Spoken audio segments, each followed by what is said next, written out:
Life is Strange 1 is an adventure game created and developed by Don't Nod and Deck9 back in 2015, often credited for popularising the interactive genre of the early to mid 2010s, along with Telltale's The Walking Dead, Heavy Rain, and Until Dawn, to name a few.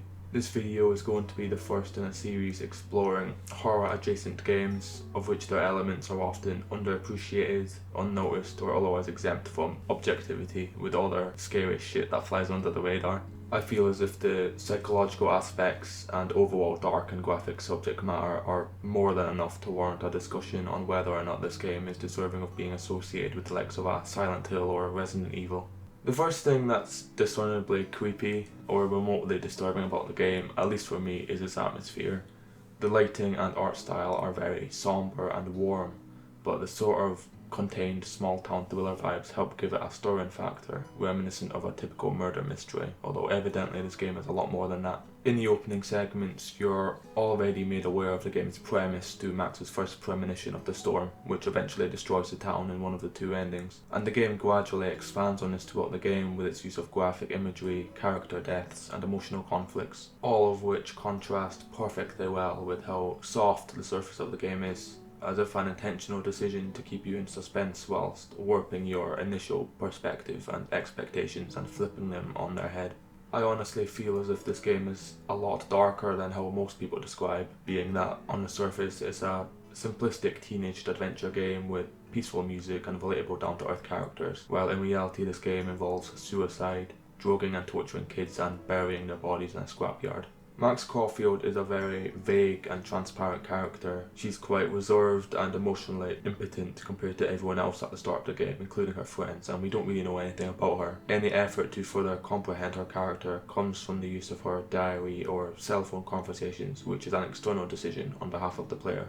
The game seems to have more of a focus on Chloe and her life/childhood trauma, and former relationship with Max as a child, as well as her girlfriend Rachel, who she's yet to find out is dead.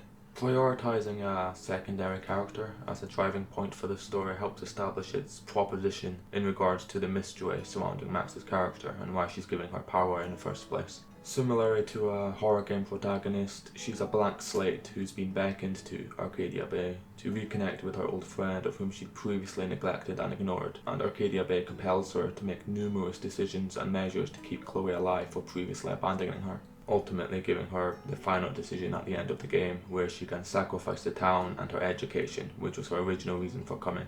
When I break down my anecdotal views on this game's story, it shares a lot of similarities with Silent Hill 2, which I'm not going to spoil here, but you'll understand if you played that game before. The only difference is that Max Caulfield isn't stricken with any sort of guilt or remorse. She doesn't really care about Chloe at the start of the game. Her initial reaction to noticing her is very docile and indifferent, as if she'd rather stay in her dormitory or something. It's made further apparent later on in the game in a reality where she befriends the Vortex Club as opposed to her dying best friend, and the start of the DLC just seems really cold-hearted from Max when reading Chloe's text conversations. So I think the theory of the town and the storm in particular acting as her external tormentors are justified, like the events of the game take place in her own reality separate from the events of the subsequent games, although I know some characters make appearances, but I don't consider the games connected in any way. The aspect of Life is Strange which stands out as the most disturbing by far are the graphic imagery and environments. The game is abundant in its use of symbolism, as well as chilling character dynamics and interactions when navigating the various areas of the game. The barn section in Chapter 4 is one of these locations which has elements reminiscent of survival horror. It's at this point of the story where the game genuinely shifts and becomes more dark as a result of discovering more about the disappearance of Rachel and her whereabouts. It's cold, dark, and emits a feeling of stress unlike anything else in the game up until this point.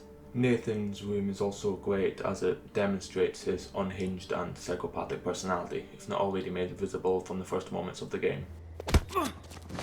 You also learn more about his motives, his style of photography, as well as his hatred for Max Caulfield. Jefferson's Dark Room is the best example of just raw suspense in a horror game for me. The illustrations on the walls and the blinding hospital-esque lights, combined with the magnitude of finding out how disgusting Jefferson is as a person, really makes everything feel uncanny and shocking when I first encountered it in Chapter 5. It's a step up from the other locations just based on how visceral the opening segments are of Chapter 5 and how it handles the story and ties everything together cleverly while being heavily foreshadowed in the first sections of the game. She saw humanity as tortured, right? And frankly, it's bullshit. Shh. Keep that to yourself.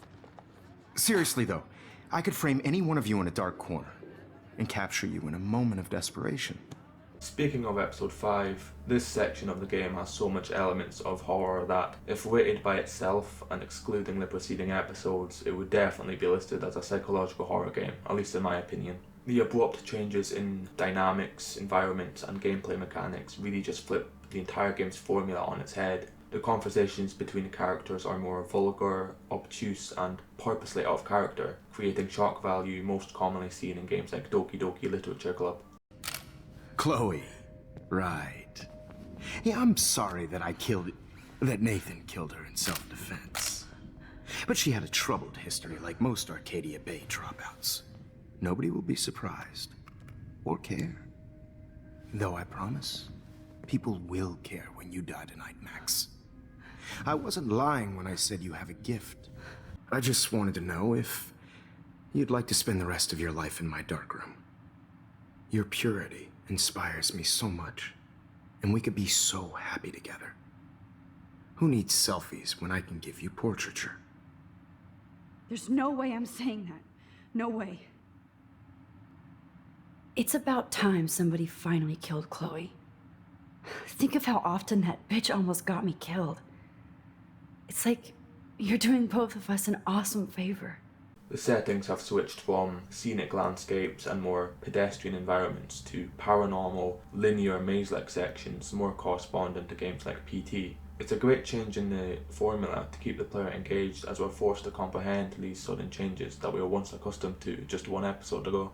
There's even a section where you have to navigate a maze avoiding every character who's looking for you, of which some are your friends and characters who have previously died. It's amazing, and as someone who loves horror games and doesn't get scared too often, this part really disturbed me for some reason. The game derails multiple times during episode 5, constantly involving time skips to save Chloe or find a way out of the dark room, before settling on the lighthouse where the game first takes place, and the game ends devoid of anything scary and reverts back to its warm and familiar state. It's a shame that these aspects of contrasting features that add so much more nuance were removed in later editions. Personally, I think the other games fall flat in terms of their storytelling and characters because they lack the intricacies that the first game had, although I understand why people just like the games for their appealing and warm aesthetics and music, for example.